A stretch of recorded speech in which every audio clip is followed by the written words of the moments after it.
Et Shalom Israël, que Dieu vous bénisse dans le Christ. Mon nom c'est officier Chimia de IOIC Montréal pour la classe du mardi, la classe en français. Le titre de la classe que j'ai aujourd'hui c'est Près des rivières de Babylone, hashtag Psaume 137. Autrement dit, on va faire un tour avec le Psaume 137. Ça fait longtemps que je trouve qu'on n'a pas touché à ce verset-là. Et je ne me souviens pas si on l'avait fait en français, alors on va le faire en français cette fois-ci. On va aller à Psaume 137. Psaume 137, les psaumes, c'est très populaire dans le christianisme. Très, très, très, très populaire dans le christianisme. Mais beaucoup ne comprennent pas, en réalité, de quoi David parle. Parce que David est un prophète. Ok, ce n'était pas juste un roi, c'était un prophète. David a prophétisé beaucoup de choses. Il a prophétisé sur Christ. Il a prophétisé sur l'esclavage que nous avons subi, l'esclavage transsaharien. Et ça, c'est ça qu'on va voir aujourd'hui. OK? On va commencer avec le Psaume 137. On va commencer au verset 1. Le livre de Psaume, chapitre 137, verset 1. Près des rivières de Babylone, là, nous nous assîmes. Oui, nous pleurâmes lorsque nous nous souvîmes de Sion. OK. Juste avant, allons voir de quoi que ça parle, parce que je sais que les gens vont dire « Ah non, ça ne parle pas de l'esclavage transatlantique ou quoi que ce soit. » Et non, ça parle de l'esclavage à Babylone. Oui, ça parle de l'esclavage qu'il y avait eu à Babylone, mais ça parle aussi de l'esclavage que nous avons eu dans Babylone la Grande, qui est l'Amérique. OK? Donne-moi Ézéchiel 1 et le verset 1. Le livre d'Ézéchiel, chapitre 1, verset 1. Or, il arriva en la 30e année, au 50e jour du 4e mois, comme c'était parmi les captifs, près du fleuve de Shebar, que les cieux s'ouvrirent et je vis des visions de Dieu. OK.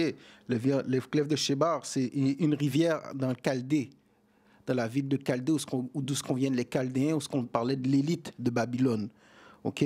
Donc ça montre que oui, on était en esclavage en Babylone, mais les Écritures sont doubles. OK. Comme Job l'a dit, la compréhension est double, les Écritures ont un double sens. OK, oui, ça parle de l'esclavage à la Babylone antique, mais ça parle aussi principalement de l'esclavage que nous avons subi ici en Amérique. La preuve, donne-moi Isaïe 13, verset 19. Le livre d'Ésaïe, chapitre 13, verset 19. Et Babylone, la gloire des royaumes. Et Babylone, la gloire des royaumes, lit. La beauté de l'excellence des Chaldéens. La beauté de l'excellence des Chaldéens. Alors tu lis ça, tu penses que ça parle de la Babylone antique. Mais non, il faut continuer à lire. Lis. Sera comme quand Dieu renversera Sodome et Gomorrhe. Sera comme Dieu renversera Sodome, comme Dieu a renversé Sodome et Gomorrhe. Comment Dieu a renversé Sodome et Gomorrhe? Par le feu. Est-ce que la Babylone antique a été détruite par le feu? Non. Donc ça parle d'une prophétie future qui parle de la Babylone qui est l'Amérique. Relis le verset. Et Babylone, la gloire des royaumes, la beauté de l'excellence des Chaldéens, sera comme quand Dieu renversera Sodome et Gomorrhe. Sera comme Dieu renversera Sodome et Gomorrhe, ça veut dire qu'il a détruit Sodome et Gomorrhe avec le feu. Et la même chose qui va arriver avec Babylone, la grande, okay, qui est l'Amérique. Retournons dans Psaume, chapitre 137. Psaume 137, verset 1. Près des rivières de Babylone, là, nous nous assîmes. Près des rivières de Babylone, près des rivières de l'Amérique, où ce que nous avons été emmenés l'esclavage, des rivières de Jamaïque, d'Haïti, Trinidad, États-Unis, etc., etc. Lis. Là, nous nous assîmes. Oui, nous pleurâmes lorsque nous nous souvîmes de Sion. OK, là, nous nous assîmes et nous pleurâmes lorsque nous souvîmes de Sion. C'est quoi Sion? C'est quoi Sion? Donne-moi 1 Roi, chapitre 8 et le verset 1. On va voir c'est quoi Sion. 1 Roi 8, verset 1. Puis Salomon assembla les anciens d'Israël et tous les responsables des tribus, les chefs des pères des enfants d'Israël, auprès du roi à Jérusalem, afin qu'ils puissent transporter l'arche de l'alliance du Seigneur de la ville de David, qui est Sion. Jérusalem, c'est Sion. La ville de David, c'est Sion. OK? Alors, relis Psaume 137, verset... Oh non, va dans Galates 4, verset 26. Le livre de Galates, chapitre 4, verset 26. Mais Jérusalem, qui est au-dessus, est libre, laquelle est la mère de nous tous. Jérusalem est la mère de nous tous. OK? C'est pas le continent africain en entier, c'est Jérusalem, oui, qui se trouvait dans le continent africain. C'est ça qui est la mère de nous tous. OK? Jérusalem, c'est Sion. OK? Retourne dans Psaume 137. Psaume 137, verset 2. Verset 1, relis verset 1. Près des rivières de Babylone, là nous nous assîmes. Près des rivières de Babylone, là nous nous assîmes. Montre les images de l'esclavage pendant qu'on relit. Relis verset 1. Près des rivières de Babylone, là nous nous assîmes. Oui, nous pleurâmes lorsque nous nous souvînmes de Sion. Là, nous pleurâmes. Nous avons pleuré en se rappelant de Sion. Pourquoi?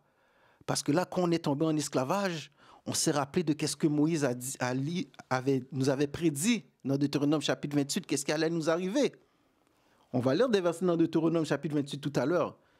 Mais là, quand l'esclavage est vraiment arrivé, là, nous sommes assis et là, nous avons commencé à pleurer parce qu'on s'est rappelé.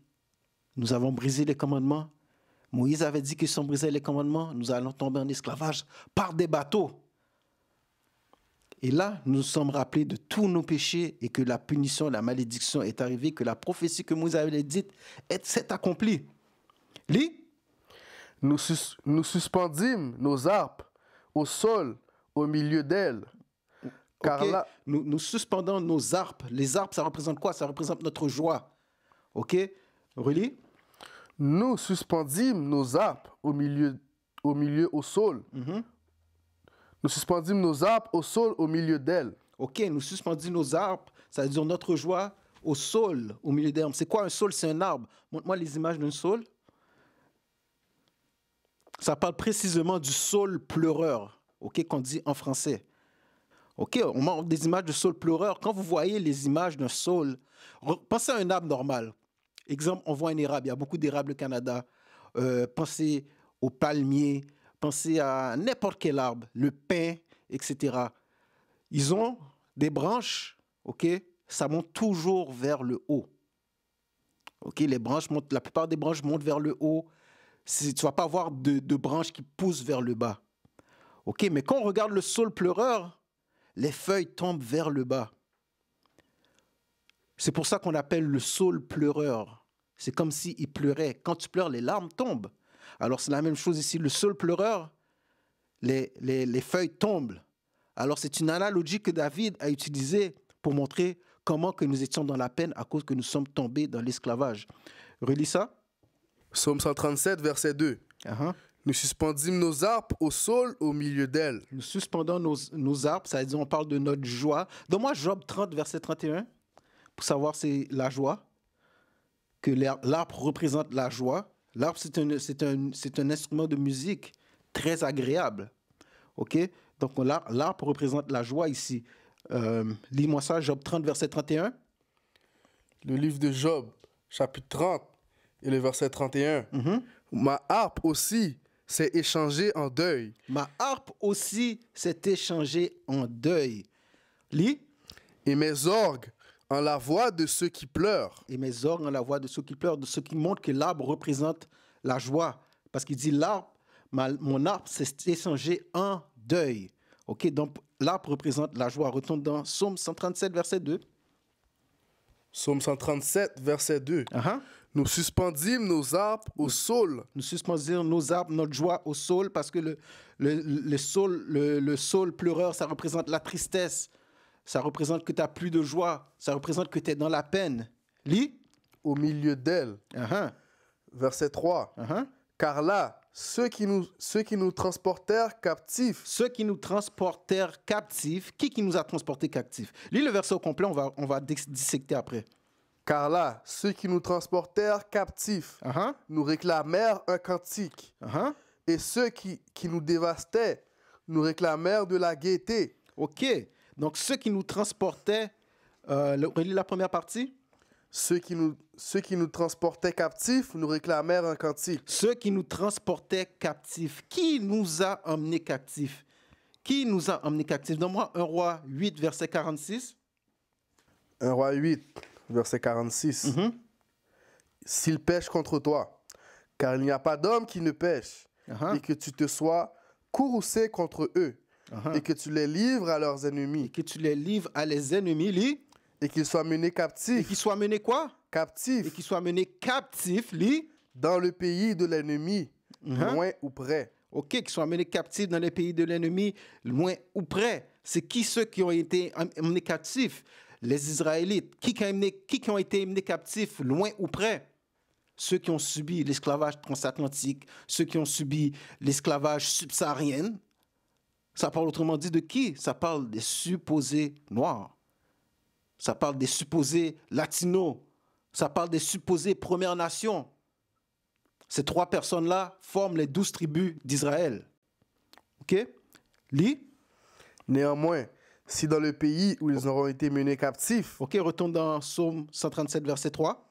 Psaume 137, verset 3, Uh-huh. car là, ceux qui nous transportèrent captifs nous réclamèrent un cantique. Ceux qui nous transportaient captifs, nous réclamaient un cantique. Donne-moi Deutéronome 28, verset 68.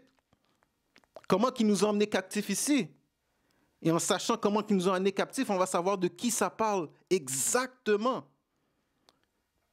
Même si plus tard le verset l'explique.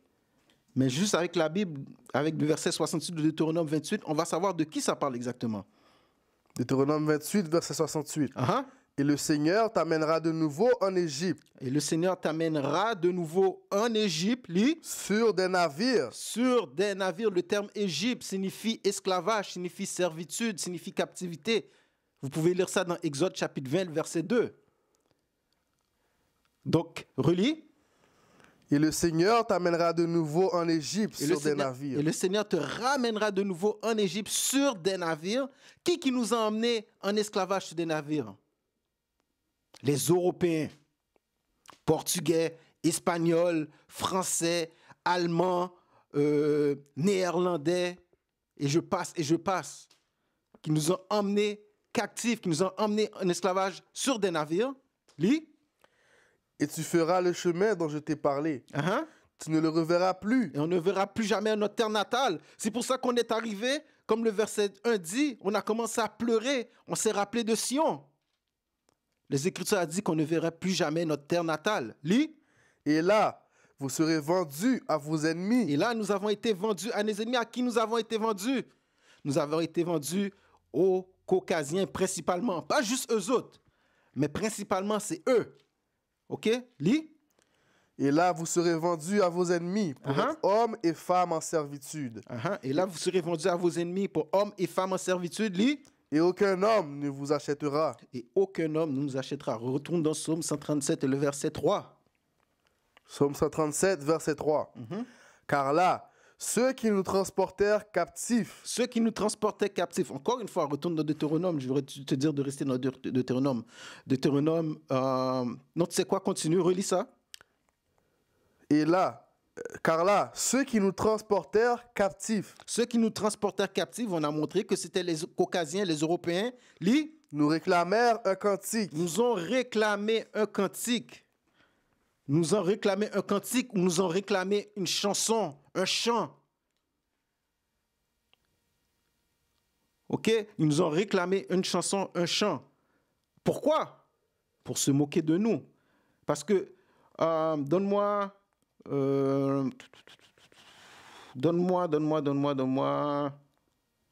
Psaume 149, verset 1. Parce qu'ils ont réclamé de nous un chant. Voici les chants que nous sommes censés chanter. OK? C'est ce genre de chant-là que nous sommes censés chanter comme on va lire.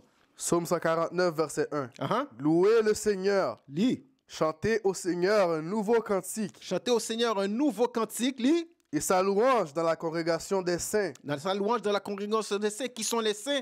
Les saints sont les Israélites, selon Psaume 148, verset 14. Lis. Qu'Israël se réjouisse en celui qui le fit. Que Israël se réjouisse en celui qui le fit. Lis. Que les enfants de Sion soient joyeux en leur roi. Que les enfants de Sion soient joyeux en leur roi. Ce n'était pas le cas quand on était en esclavage. Lis. Qu'ils louent son nom par la danse. Uh-huh. Qu'ils lui chantent des louanges avec le tambourin et la harpe. Qui lui chante des louanges avec les tambourins et la harpe. Lis. Car le Seigneur prend plaisir en son peuple. Uh-huh. Il embellira les dociles avec le salut. Lis. Que les saints soient joyeux dans la gloire. Qu'ils chantent à haute voix sur leur lit. Que les louanges élevées de Dieu soient dans leur bouche et une épée à double tranchant dans leurs mains. Et quoi? Une épée à double tranchant dans leurs mains. Et une épée à double tranchant dans leurs mains, lit. Pour exécuter la vengeance sur les païens. Pour exécuter la vengeance sur qui? Sur les païens. Pour exécuter la vengeance sur les nations. Et les punitions sur les peuples. Et les punitions sur les peuples, tous ceux qui nous ont opprimés et qui nous oppriment jusqu'à aujourd'hui. Lis. Pour lier leurs rois avec des chaînes et leurs nobles avec des entraves de fer. Pour exécuter sur eux le jugement écrit. Tous ces saints ont cet honneur, louez le Seigneur. C'est les chants que nous sommes censés chanter. Pourquoi? Pour chanter, pour animer les anges, pour animer les esprits. Pourquoi? Pour la vengeance que Dieu doit exercer sur les nations pour nous avoir mis en esclavage. C'est ça les chants que nous sommes censés chanter. Mais quand il nous dit, retourne dans Psaume 37, verset 3. Psaume 137, verset 3. Car là, ceux qui nous transportèrent captifs nous réclamèrent un cantique. Ils nous réclamaient un cantique. Là, ils te réclament un cantique, tu es en esclavage. Qu'est-ce que tu vas chanter? Déjà, tu avais perdu ton héritage. Donne-moi Jérémie 17, verset 4. Le livre de Jérémie, chapitre 17, verset 4. Et toi, et même toi-même, tu abandonneras l'héritage que je t'avais donné. Tu abandonneras l'héritage que Dieu nous avait donné. On a perdu l'héritage que Dieu nous avait donné. Alors qu'on est arrivé en esclavage, c'est quoi les chansons que tu allais chanter? Oui, on a créé des chansons qu'on appelait les Negro Spiritual, des choses comme ça. OK? Oui, on a créé certaines chansons qui étaient, entre guillemets, qui étaient quand même pas trop mauvaises. Mais on avait perdu le sens, notre héritage, que les chants que nous devions chanter, c'était contre les nations, pour nous délivrer de l'esclavage sur les nations. OK? De retour dans Psaume 137. Psaume 137, verset 3.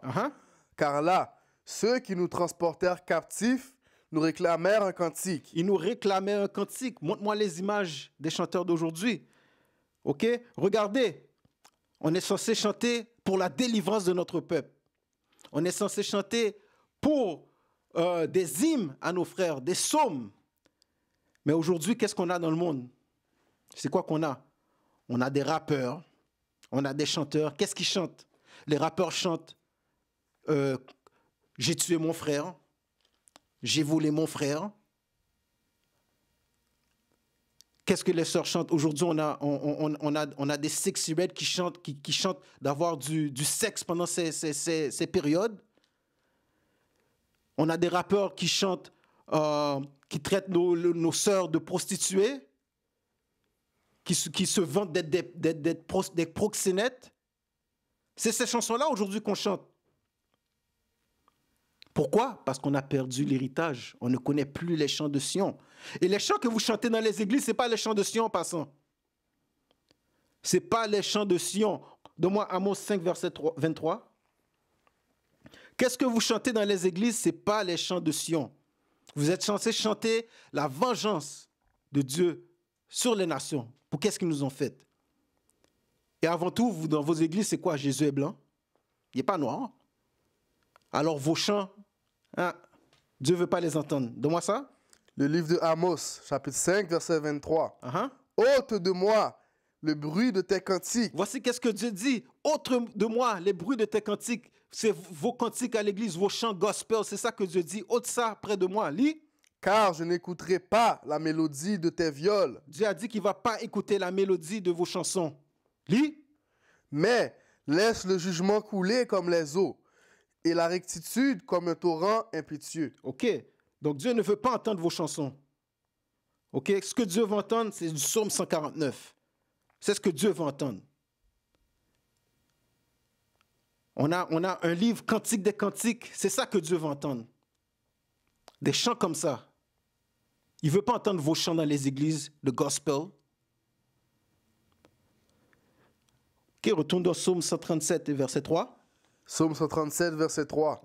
Car là, ceux qui nous transportèrent captifs nous réclamèrent un cantique. Ils nous réclamaient un cantique, ils nous réclamaient une chanson. Pourquoi? Pour se moquer de nous. Pourquoi? Parce que nous étions en esclavage. Et aujourd'hui, délibérément, nous chantons des chansons qui nous détruisent, qui détruisent notre peuple. Lis. Et ceux qui nous dévastaient Et ceux qui nous dévastaient, nous réclamèrent de la gaieté. c'est quoi dévaster? Comment on a été dévasté? Donne-moi la définition de dévaster, s'il te plaît. Donne-moi la définition dans Robert avant. Dévasté, le Robert. Uh-huh. Ruiné. Ruiné. Donc, ça veut dire ceux qui nous ont ruinés, Entre parenthèses, un pays. En détruisant systématiquement. Wow. En détruisant comment? Systématiquement. En détruisant systématiquement le racisme systémique. C'est comme ça qu'on nous dévaste. C'est comme ça qu'on nous ruine. Donne-moi la définition de Larousse. Dévasté, définition Larousse. Uh-huh. Semer la ruine quelque part. Semer la ruine quelque part.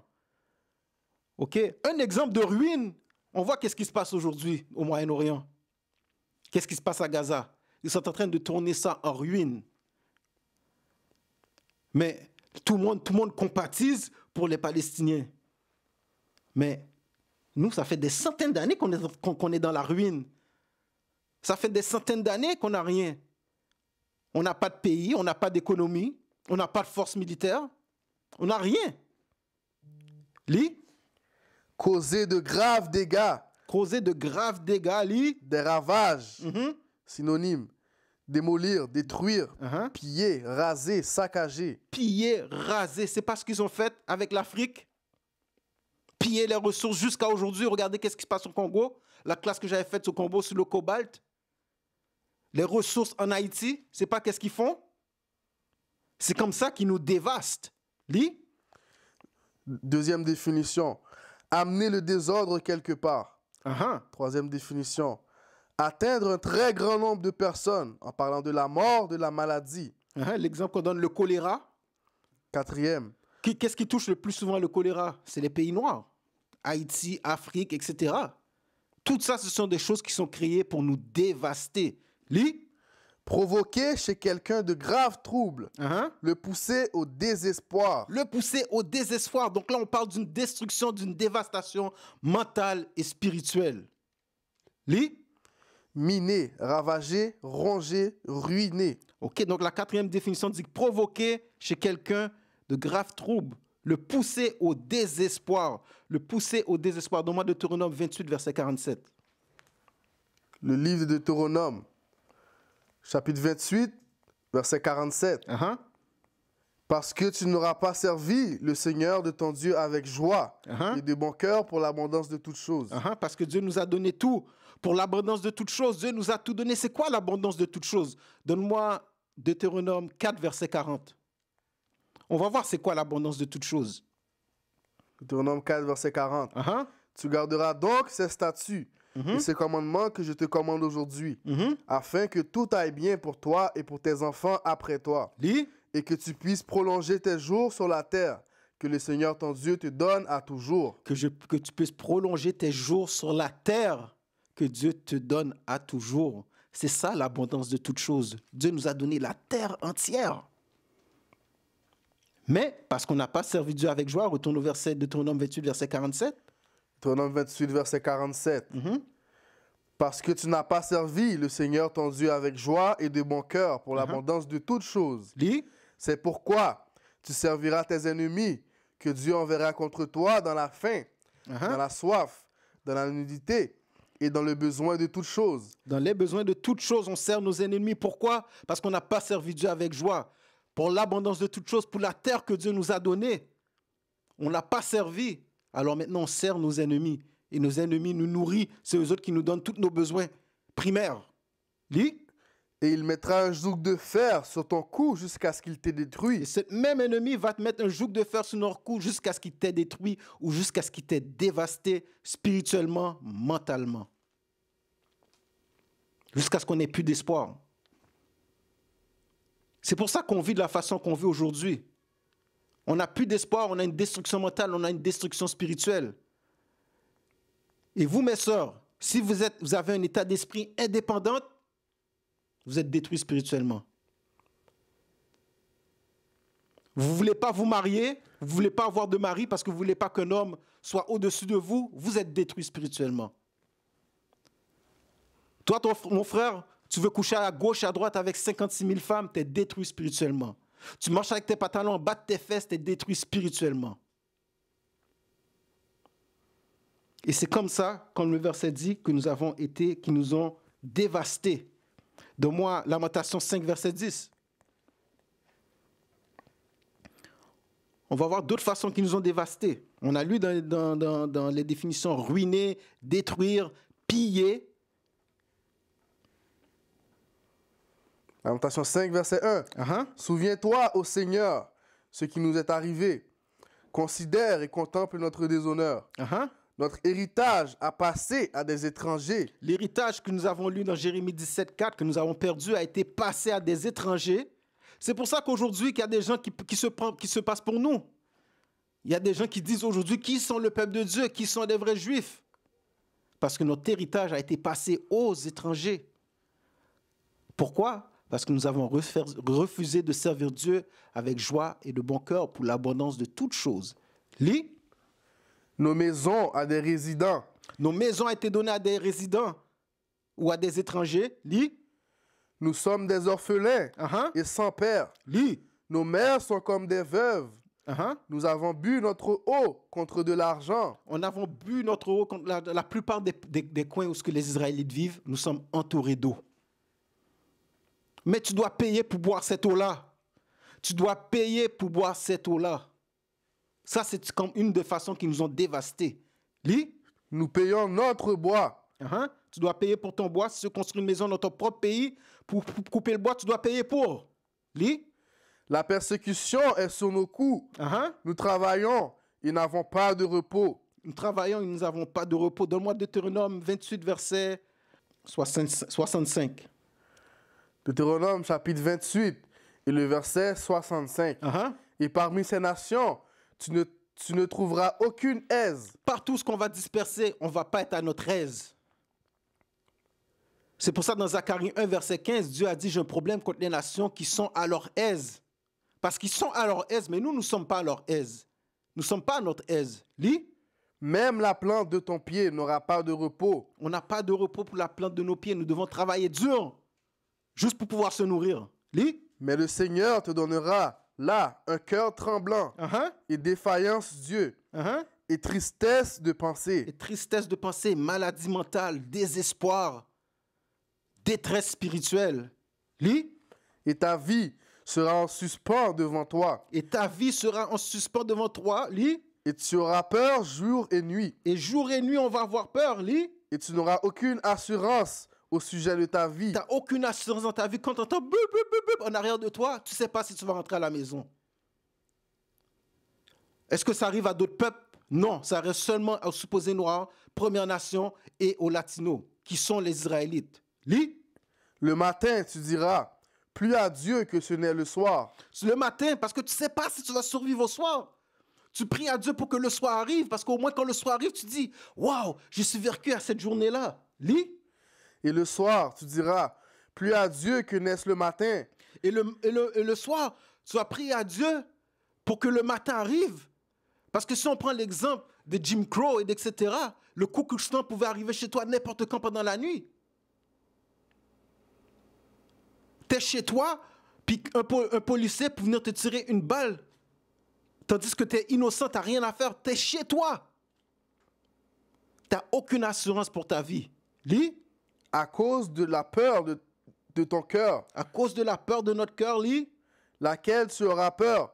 Et à cause de la vision de tes yeux, laquelle tu verras. Ok, retournons dans Psaume. On était dans Lamentation 5.10. Non, on va dans Daniel 7, verset 25. Le livre de Daniel, chapitre 7, et le verset 25. Et il prononcera de grandes paroles contre le Très-Haut. De il que ça parle de l'homme caucasien. C'est lui qui règne sur cette terre. Il prononce des paroles contre le Très-Haut. Lis. Et épuisera les saints du Très-Haut. Et quoi? Épuisera les saints du Très-Haut. Et épuisera les saints du Très-Haut. Encore une fois, Psaume 148, verset 14. Les saints sont les Israélites, qui sont les supposés noirs, latinos et Premières Nations. Relis ça. Il prononcera de grandes paroles contre le Très-Haut. Et épuisera les saints du Très-Haut. Et épuisera les Israélites. ou les dévasterait les Israélites. Lis. Et pensera à changer les temps et les lois. Et pensant à changer les temps et les lois, non seulement il change les lois de la Bible, mais il passe des lois pour nous opprimer. Il passe des lois pour rendre notre vie plus dure. Il change les lois de Dieu. Il avance l'heure au printemps, il recule l'heure en automne. Il joue avec le temps. Il change les lois. Lis. Et les saints seront livrés en sa main jusqu'à un temps, des temps et une moitié de temps. Ok, retournons dans Psaume 137. Psaume 137, verset 3. Car là, ceux qui nous transportèrent captifs nous réclamèrent un cantique. Ils nous réclamaient des cantiques, ils nous réclamaient une chanson, un chant. Lis. Et ceux qui nous dévastaient nous réclamèrent de la gaieté. Et ils nous réclamaient de la gaieté. Comment ils nous réclament de la gaieté? Dans le sport. Montre-moi des images de sportifs. C'est de la gaieté pour eux. Quand ils nous mettent dans les sports. Le basket. Rentre le panier dans le basket. Donc,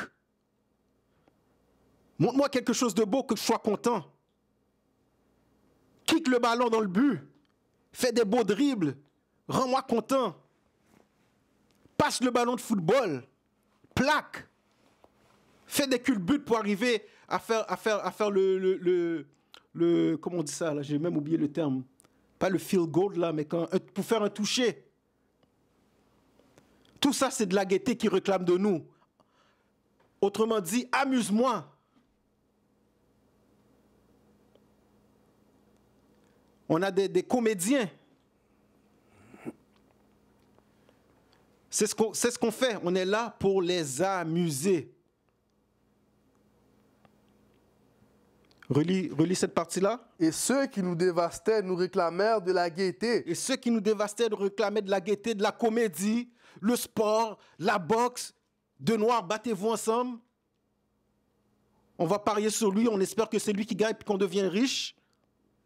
C'est ça qu'ils réclamaient de nous, de la gaieté. Jusqu'à aujourd'hui, ils réclament ça encore. Lis. Disant, chantez-nous un des cantiques de Sion. Chante-nous un de ces cantiques de Sion. Tout ça, c'est pour se moquer de nous. Verset 4. Comment chanterions-nous le cantique du Seigneur dans une terre étrangère? Alors, comment on va chanter le cantique du Seigneur dans une terre étrangère? Encore une fois, Jérémie 17,4 dit qu'on a perdu notre héritage, on a été éparpillé dans une terre étrangère. OK? Donne-moi Apocalypse 15, verset 2. Alors, comment on va chanter une chant du Seigneur dans une terre étrangère? Le livre de Révélation, chapitre 15, verset 2. Et je vis comme une mer de verre mêlée de feu. Donc, ça parle de la destruction qui va arriver à Jérusalem, à Babylone la Grande, lis. Et ceux qui avaient obtenu la victoire sur la bête. Et ceux qui avaient obtenu la victoire sur la bête, ça parle de nous. Ça parle des 144 000 et de la grande multitude. Lis. Sur la bête et sur son image. Et sur son image, l'image, ça représente quoi? Le péché. L'image du Jésus blanc. Lis. Et sur sa marque. Et sur sa marque, excuse-moi, la marque représente les péchés. Alors qu'on va avoir vaincu ça, la Bible dit qu'on va vaincre cela. Lis. Et sur le nombre de son nom, se tenait debout sur la mer de verre. Lis. Ayant des harpes de Dieu. Ayant des harpes de Dieu. On a dit que la harpe représente la joie. Donc on va voir les harpes de Dieu, lis. Et il chantait le cantique de Moïse. Et on va chanter la cantique de Moïse. Le cantique de Moïse, tu peux le voir dans Deutéronome chapitre 32. Lis. Le serviteur de Dieu. Et le cantique de l'agneau. Et le cantique de l'agneau, c'est le même cantique. Les deux cantiques, c'est la même chose. Lis. Disant, grandes et merveilleuses sont tes œuvres, Seigneur Dieu Tout-Puissant. Justes et vrais sont tes chemins, toi, roi des saints. Ok, retourne dans Psaume 137 et le verset 4. Psaume 137, verset 4. Comment chanterions-nous le cantique du Seigneur dans une terre étrangère? Alors, comment on va chanter les cantiques du Seigneur dans une terre étrangère? Lis. Si je t'oublie, ô Jérusalem. Si je t'oublie, Jérusalem. Qu'est-ce que ça veut dire que si je t'oublie, Jérusalem? Tu as oublié qui tu es.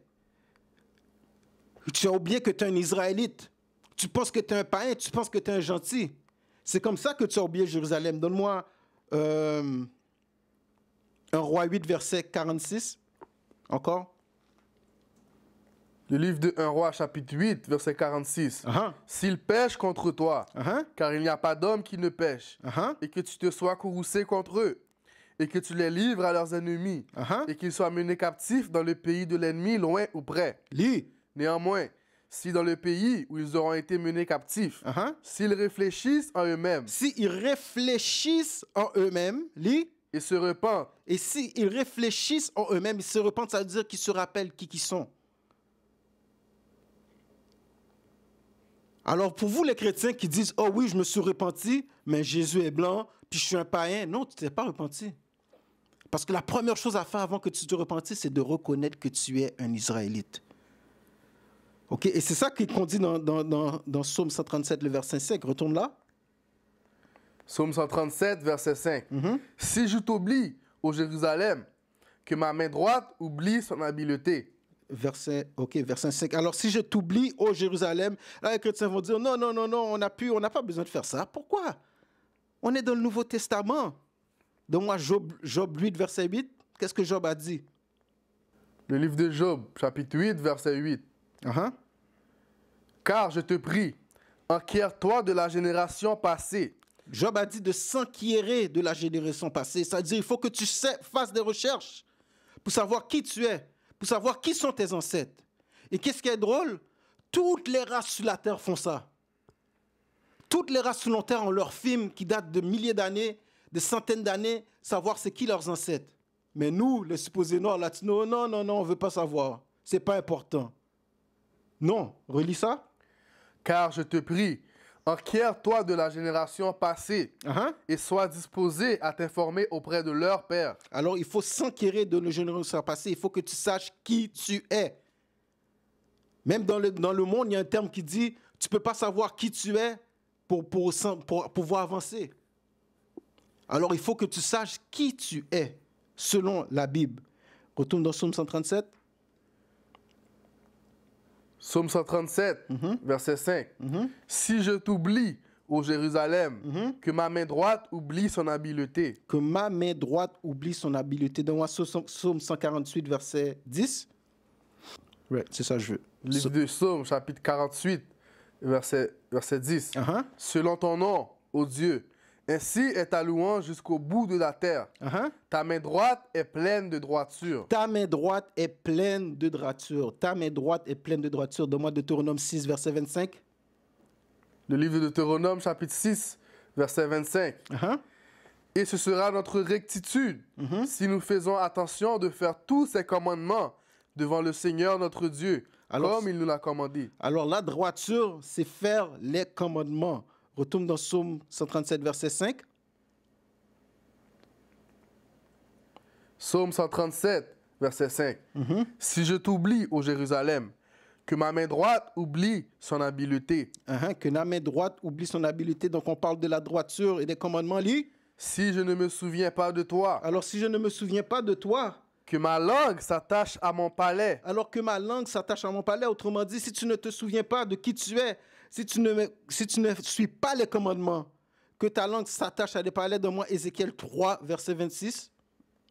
Ézéchiel chapitre 3, verset 26. Alors que ma langue s'attache à mon palais. Quand ta langue s'attache à ton palais, là, tu ne peux pas parler.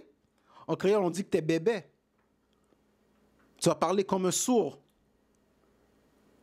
Essayez de parler avec votre langue qui est dans le haut du palais. C'est impossible de parler.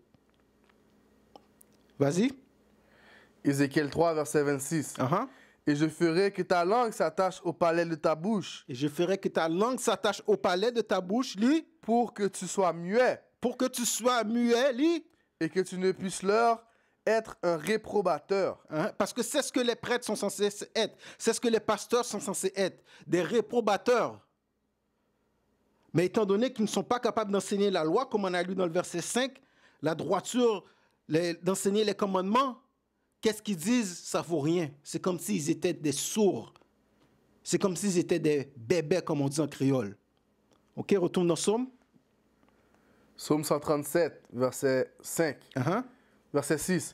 Si je ne me souviens pas de toi, que que ma langue s'attache à mon palais. Si je ne préfère pas Jérusalem au-dessus de ma joie principale. Alors, il faut préférer Jérusalem, comme on dit. Alors, si tu ne préfères pas Jérusalem, ça veut dire c'est si tu ne suis pas les commandements. Si tu ne suis pas les commandements, que ta langue s'attache au palais. Parce que tout ce que tu as à dire, ça vaut absolument rien. Donne-moi 1 Jean 5, verset 3. 1 Jean 5, verset 3. Car ceci est l'amour de Dieu. Car voici l'amour de Dieu. Pour vous les chrétiens, quand on vous pose la question, c'est quoi l'amour de Dieu? Vous allez dans des rhétoriques. Il y a 13 formes d'amour. De quel amour on parle? Blablabla. C'est quoi l'amour de Dieu selon la Bible? On va le lire clairement. Lis. Car ceci est l'amour de Dieu.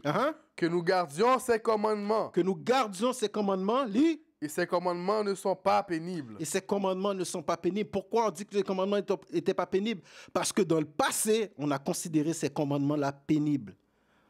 Donne-moi Deutéronome 28, 47 encore. C'est pour ça que ça dit que les commandements ne sont pas pénibles. Parce que dans le passé, on a considéré ces commandements-là pénibles et on a refusé de les suivre. Et c'est pour ça que nous sommes tombés en esclavage. Deutéronome 28, verset 47. Parce que tu n'as pas servi le Seigneur, ton Dieu, avec joie et avec de bon cœur pour l'abondance de toutes choses. Parce qu'on n'a pas servi Dieu avec joie et de notre cœur et de l'abondance de toutes choses. Parce qu'on a trouvé les commandements pénibles. C'est pour ça que l'apôtre Jean nous rappelle que c'est quoi l'amour de Dieu, de garder les commandements et que les commandements ne sont pas pénibles. Parce que dans le passé, on a refusé de les suivre. Retourne dans Psaume 137. Relis le verset Psaume 6. 137, verset 6.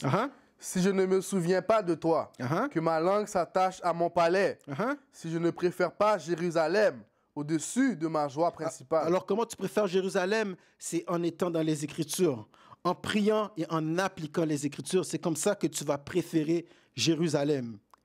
Lis. Souviens-toi, ô Seigneur, des enfants d'Édom, au jour de Jérusalem. Ressouviens-toi, mon Seigneur, les enfants d'Édom au jour de Jérusalem. C'est drôle que ça me dise ici, parce que ça, c'est un psaume de David. Parce qu'il y a un frère qui m'a dit que David était roux, que David était un blanc. Mais là, David parle, il dit, souviens-toi des enfants d'Édom. Les Dômes sont des blancs, des caucasiens. Il y a plein de classes sur ça. Ok, j'ai pas besoin de rentrer là-dedans. Il y a plein de places que ça, des livres qui prouvent que la race des Dômes, c'est des caucasiens. Alors, si David était blanc, pourquoi David dirait ça? Rappelez-vous des enfants d'Édom. Lis. Souviens-toi, ô Seigneur, des enfants d'Édom, au jour de Jérusalem, qui disait, rasez-la, rasez-la, même qu'à ses fondements. Et c'est là que les enfants d'Édom, c'est ce qu'ils ont fait. Donne-moi ça dans Abdias. Laisse-moi voir combien de temps il me reste. Ok, donne-moi Abdias. Commence au verset 8. Qu'est-ce que les enfants d'Édom ont fait? Ils ont aidé les Babyloniens dans notre captivité. Abdias, verset 8. Ne sera-ce pas en ce jour-là, dit le Seigneur, que je détruirai les hommes sages d'Édom et l'intelligence du mont d'Ésaü. Lis. Et tes hommes puissants, ô Théma, seront éperdus jusqu'à la fin, pour que chacun du mont d'Ésaü soit retranché par le carnage. Alors qu'on parle de la destruction d'Édom, lis. Pourquoi? À cause de ta violence faite à ton frère Jacob. À cause de la violence qu'ils ont faite aux frères de Jacob, à leur frère Jacob, parce que les Édomites sont nos frères. N'oubliez pas que Isaac avait deux fils, Jacob et Ésaü, des jumeaux non identiques. Lis. À cause de ta violence faite à ton frère Jacob, la honte te couvrira et tu seras retranché pour toujours. Il sera retranché pour toujours, lis. Au jour où tu te tenais en face de lui, au jour où des étrangers emmenaient ses forces armées en captivité. Parle des Babyloniens, lis. Et où des étrangers entraient dans ses portes et tiraient Jérusalem au sort. Toi-même, tu étais comme l'un d'eux. Alors toi-même, tu étais comme l'un d'eux. Ça veut dire qu'ils ont aidé à notre captivité. Lis. Mais tu n'auras pas dû regarder le jour de ton frère, le jour où il est devenu un étranger. Tu n'auras pas dû non plus te réjouir sur les enfants de Juda au jour de leur destruction. Et Tu n'aurais pas dû non plus parler orgueilleusement au jour de la détresse. Au jour de leur détresse, ils ont parlé orgueilleusement. Ils étaient contents. Ils étaient heureux que le Babylone nous mette en esclavage. Lis. Tu n'aurais pas dû entrer dans la porte de mon peuple au jour de leur calamité. Oui, tu n'aurais pas dû regarder leur affliction au jour de leur calamité, ni n'aurais dû déposer tes mains sur leurs biens au jour de leur calamité. Alors vous voyez, ils ont profité quand les Babyloniens sont venus pour détruire Jérusalem. Lis. Tu n'aurais pas dû non plus te tenir au carrefour pour retrancher ceux des siens qui s'échappaient. Tu n'aurais pas dû non plus livrer ceux des siens qui étaient restés au jour de la détresse. Alors c'est ce que Édom a fait. OK? C'est ce que Édom a fait. Alors si vous pensez qu'il y a un salut pour Édom, il n'y a pas de salut pour Édom. Les Écritures viennent de dire pour qu'est-ce qu'ils nous ont fait? Qu'est-ce qu'ils nous ont fait subir du fait qu'ils ont aidé les autres nations à nous mettre en esclavage et qu'ils nous ont mis aussi par la suite en esclavage. Ça va être la fin pour eux. Retourne dans Psaume 137. Psaume 137 et verset 7.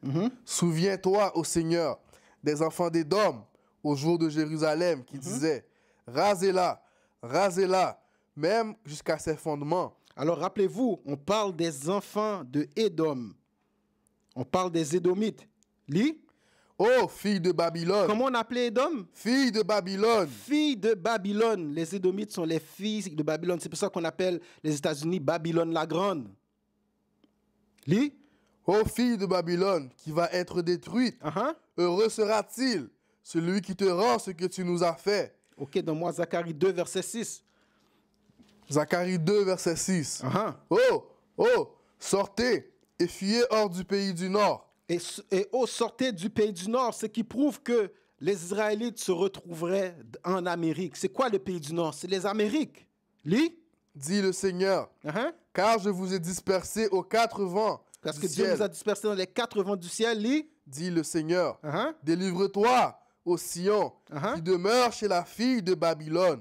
Délivre-toi, ô Sion, qui demeure chez la fille de Babylone. Où se trouvent les Israélites, la plupart en esclavage? En Amérique, chez la fille de Babylone. Les Édomites sont les enfants de Babylone, la fille de Babylone. C'est comme ça qu'on les appelle. Tu avais fini le verset 6? Oui. Ok, retourne dans Psaume 137. Psaume 137, verset 8. Ô fille de Babylone, qui va être détruite, heureux sera-t-il celui qui te rend ce que tu nous as fait. Heureux sera-t-il celui qui prend et écrase tes petits-enfants contre les pierres. Ok, parce qu'il y a un jugement qui leur attend. Donne-moi Ésaïe 13, verset 1.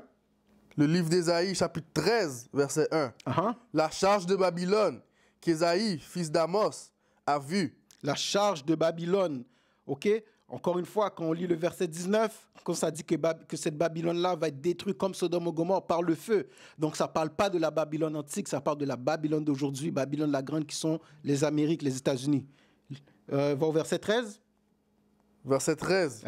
Car c'est pourquoi je ferai trembler les cieux, et la terre se déplacera de sa place. Avec les missiles qui vont tomber ici. Lis. Par la colère du Seigneur des armées, et au jour de l'ardeur de son courroux.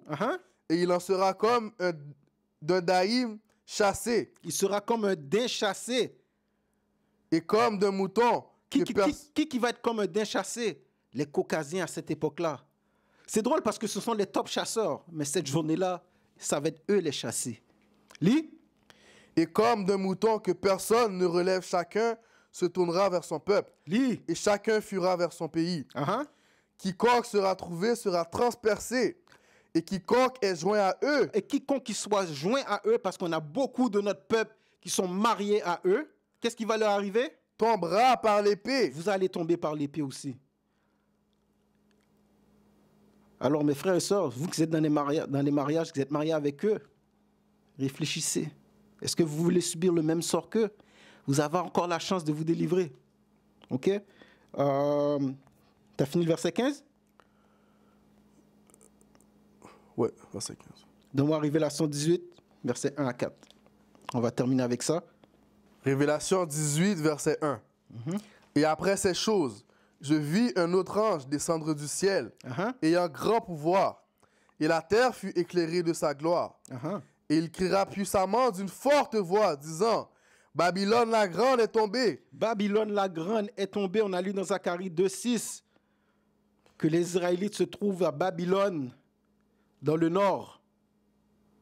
OK? Ils se trouvent en esclavage avec les filles de Babylone qui sont les Édomites, qui sont les Caucasiens. Lis. Babylone la grande est tombée. Elle est tombée et est devenue l'habitation des diables et un repère de tout esprit abominable et une cage de tout oiseau impur et haineux. Lis. Car toutes les nations ont bu du vin. Toutes les nations ont bu du vin de Babylone. Toutes les nations ont participé à notre esclavage. Parce que pour boire du vin de Babylone, il faut que tu détruises les Israélites. Il faut que tu participes à leur destruction. Les Écritures disent quoi? Car toutes les nations ont bu du vin du courroux de sa fornication. Et les rois de la terre ont commis la fornication avec elle. Tous les rois de la terre ont commis la fornication avec Babylone. Ils ont participé dans leur commerce. Ils ont pris la marque de la bête, qui est les péchés. Lis. Et les marchands de la terre se sont enrichis au moyen de l'abondance de ces gâteries. C'est comme ça que toutes les nations de la terre sont devenues riches. En commettant la fornication spirituelle avec Babylone. Lis. Et j'entendis une autre voix depuis le ciel disant, sortez du milieu d'elle, mon peuple. Ça, c'est le message pour nous, pour les Israélites. Ceux qui ne sont pas encore repentis, ceux qui sont encore dans les églises du christianisme, ceux qui sont dans l'islam, dans le bouddhisme. Qu'est-ce que le verset dit? Sortez du milieu d'elle, mon peuple. Sortez du milieu d'elle, mon peuple. Lis. Afin que vous ne soyez pas participants de ses péchés et que vous ne receviez pas de ses plaies. Parce que si la destruction arrive et vous êtes encore dans ces églises-là, vous allez recevoir la portion de leurs plaies.